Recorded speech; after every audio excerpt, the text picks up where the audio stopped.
Samiwa.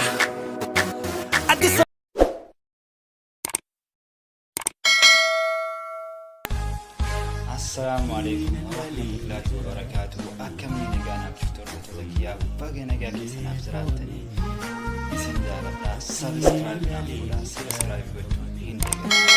Aappii baay'ee bareedu tokko qabadhee isiniif dhiyaatee jira. Hey, ati Samiwa. Assalamualaikum warahmatullahi wabarakatuh. Akkam nagaan abshurtoota kiyyaa hadda barumsa qabadhee isiniif dhiyaatee jira. Aappiin kun Facebook irraa akkamitti viidiyoo daawunlood godhannaa akka jedhudha. Mala salphaan daawunlood godhattanii jechuudha. Isa dura YouTube keessa seentanii jechuudha. As biratti Oolyaad OR jettanii search gootu. Oolyaad Oromoo jechuudha.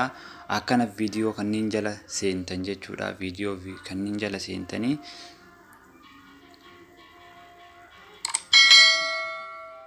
akkana bifa kanaan subscribe gootu jechuudha. Argitanii bakka kana subscribe gootanii mallattoo as biraa tana xuxxuu jechuudha. Achi all bakka jettu tana irratti ni xuxxuu jechuudha. Achiin booda waan barbaadan aappii ani isiniif gadhiisu hunda as jala argatu dandeettan. Linkiin as bira jira jechuudha. Kun as bira argachuu dandeettanii jechuudha. Gara barumsaatti tarraa jechuudha. Barumsi keenya kan har'aa aappii kana jechuudha. Aappii kana waliin ilaalaa jechuudha. Facebook irraa akka barbaannetti viidiyoo barbaanne daawunlood goonaa jechuudha. Mee keessaa seennu bifa kanaan nu banaa jechuudha.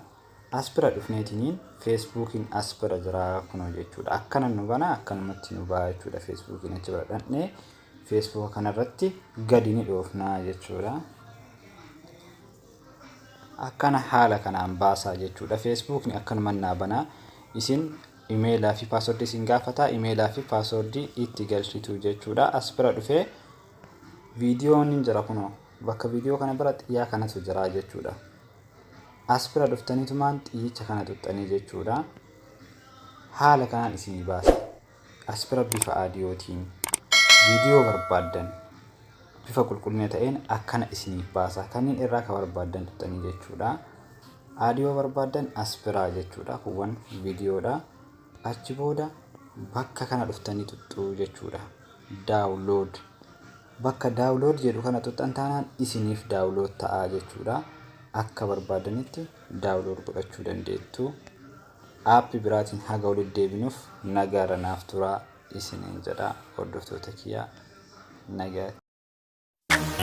Hey, ati Samiwa.